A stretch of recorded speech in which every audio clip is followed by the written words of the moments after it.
जय माता दी। श्री दुर्गा सप्तशती का 12वां अध्याय, देवी चरित्रों के पाठ का महात्म्य। मैं 3 नेत्रों वाली दुर्गा देवी का ध्यान करती हूँ।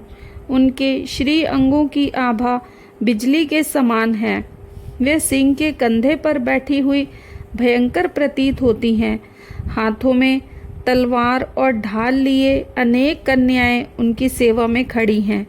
वे अपने हाथों में चक्र, गदा, तलवार, ढाल, बाण, धनुष, पाश और तर्जनी मुद्रा धारण किए हुए हैं। उनका स्वरूप अग्निमय है तथा वे माथे पर चंद्रमा का मुकुट धारण करती हैं। देवी बोली, देवताओं, जो एकाग्रचित होकर प्रतिदिन इन स्तुतियों से मेरा स्तवन करेगा, उसकी सारी बाधा मैं निश्चय ही दूर कर दूंगी।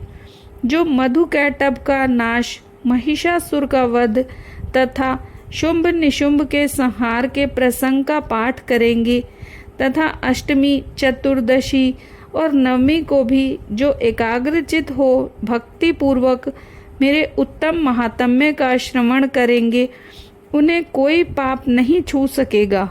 उन पर पापजनक आपत्तियां भी नहीं आएंगी। उनके घर में कभी दरिद्रता नहीं होगी तथा उनको कभी प्रेमी जनों के विछोह का कष्ट भी नहीं भोगना पड़ेगा। इतना ही नहीं, उन्हें शत्रु से, लुटेरों से, राजा से, शस्त्र से, अग्नि से तथा जल की राशि से भी कभी भय नहीं होगा। इसीलिए सबको एकाग्रचित होकर भक्ति पूर्वक मेरे इस महात्म्य को सदा पढ़ना और सुनना चाहिए। ये परम कल्याणकारक है। मेरा महात्म्य महामारी जनित समस्त उपद्रवों तथा आध्यात्मिक आदि तीनों प्रकार के उत्पातों को शांत करने वाला है। मेरे जिस मंदिर में प्रतिदिन विधि पूर्वक मेरे इस महात्म्य का पाठ किया जाता है, उस स्थान को मैं कभी नहीं छोड़ती। वहाँ सदा ही मेरा सानिध्यान बना रहता है। बलिदान, पूजा, होम तथा महोत्सव के अवसरों पर मेरे इस चरित्र का पूरा पूरा पाठ और श्रवण करना चाहिए। ऐसा करने पर मनुष्य विधि को जानकर या बिना जाने भी मेरे लिए जो बलि, पूजा या होम आदि करेगा, उसे मैं बड़ी प्रसन्नता के साथ ग्रहण करूंगी। शरत काल में जो वार्षिक महापूजा की जाती है, उस अवसर पर जो मेरे इस महात्म्य को भक्ति पूर्वक सुनेगा, वह मनुष्य मेरे प्रसाद से सब बाधाओं से मुक्त तथा धन, धान्य एवं पुत्र से संपन्न होगा। इसमें तनिक भी संदेह नहीं है। मेरे इस महात्म्य, मेरे प्रादुर्भाव की सुंदर कथाएं तथा युद्ध में किए हुए मेरे पराक्रम सुनने से मनुष्य निर्भय हो जाता है। मेरे महात्म्य का श्रवण करने वाले पुरुषों के शत्रु नष्ट हो जाते हैं।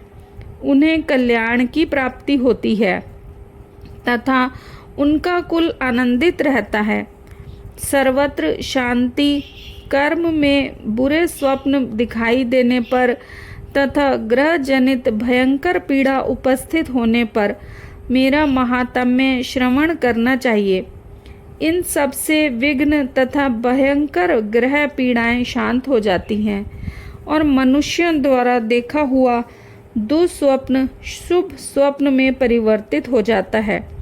बाल ग्रहों से आक्रांत हुए बालकों के लिए ये महात्म्य शांतिकारक है तथा मनुष्यों के संगठन में फूट होने पर यह अच्छी प्रकार मित्रता कराने वाला होता है।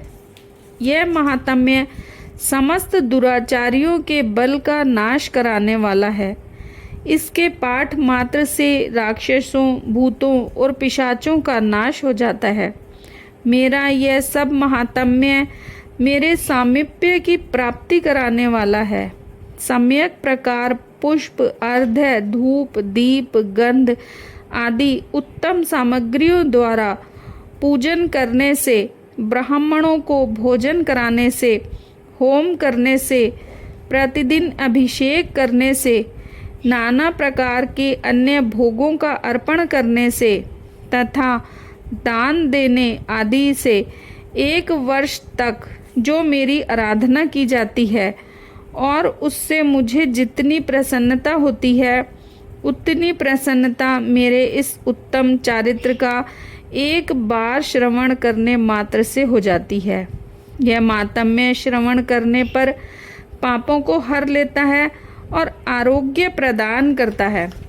मेरे प्रादुर्भाव का कीर्तन समस्त भूतों से रक्षा करता है तथा मेरा युद्ध विषयक चरित्र दुष्ट दैत्यों का संहार करने वाला है।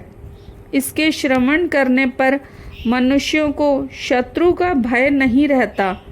देवताओं, तुमने और ब्रह्म ऋषियों ने जो मेरी स्तुतियाँ की हैं तथा ब्रह्मा जी ने जो स्तुतियाँ की हैं वे सभी कल्याणमयी बुद्धि प्रदान करती हैं। वन में, सूने मार्ग में अथवा दावानल से घिर जाने पर, निर्जन स्थान में लुटेरों के दांव में पड़ जाने पर या शत्रुओं से पकड़े जाने पर अथवा जंगल में सिंह, व्याघ्र या जंगली हाथियों के पीछा करने पर, कुपित राजा के आदेश से वध या बंधन के स्थान में ले जाए जाने पर अथवा महासागर में नाव पर बैठने के बाद भारी तूफान से नाव के डगमग होने पर और अत्यंत भयंकर युद्ध में शस्त्रों का प्रहार होने पर अथवा वेदना से पीड़ित होने पर, किंबहुना सभी भयानक बाधाओं के उपस्थित होने पर जो मेरे इस चरित्र का स्मरण करता है वह मनुष्य संकट से मुक्त हो जाता है। मेरे प्रभाव से सिंह आदि हिंसक जंतु नष्ट हो जाते हैं तथा लुटेरे और शत्रु भी मेरे चरित्र का स्मरण करने वाले पुरुष से दूर भागते हैं।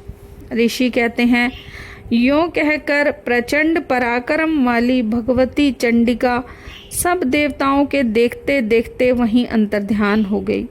फिर समस्त देवता भी शत्रुओं के मारे जाने से निर्भय हो पहले की भांति यज्ञ भाग का उपयोग करते हुए अपने अपने अधिकार का पालन करने लगे। संसार का विध्वंस करने वाले महाभयंकर अतुल पराक्रमी देव शत्रु शुंभ तथा महाबली निशुंभ के युद्ध में देवी द्वारा मारे जाने पर शेष दैत्य पाताल लोक में चले आए। राजन, इस प्रकार भगवती अंबिका देवी नित्य होती हुई भी पुनः पुनः प्रकट होकर जगत की रक्षा करती हैं। वे ही इस विश्व को मोहित करती हैं, वे ही जगत को जन्म देती हैं तथा वे ही प्रार्थना करने पर संतुष्ट हो विज्ञान एवं समृद्धि प्रदान करती हैं। राजन, महाप्रलय के समय महामारी का स्वरूप धारण करने वाली वे महाकाली ही इस ब्रह्मांड में व्याप्त हैं। वे ही समय समय पर महामारी होती और वे ही स्वयं अजन्मा होती हुई भी सृष्टि के रूप में प्रकट होती हैं। वे सनातनी देवी ही समयानुसार संपूर्ण भूतों की रक्षा करती हैं। मनुष्यों के अभ्युदय के समय वे ही घर में लक्ष्मी के रूप में स्थित हो उन्नति प्रदान करती हैं और वे ही अभाव के समय दरिद्रता बनकर विनाश का कारण होती हैं।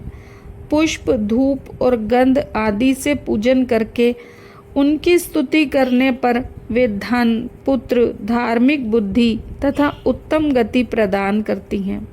इस प्रकार श्री मार्कंडेय पुराण में सावर्णिक मनवंतर की कथा के अंतर्गत देवी महात्म्य में फल स्तुति नामक 12वां अध्याय पूरा हुआ।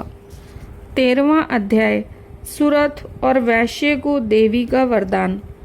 जो उदय काल के सूर्य मंडल की सी कांति धारण करने वाली हैं, जिनके 4 भुजाएं और 3 नेत्र हैं तथा जो अपने हाथों में पाश, अंकुश, वर एवं अभय की मुद्रा धारण किए रहती हैं, उन शिवा देवी का मैं ध्यान करती हूँ।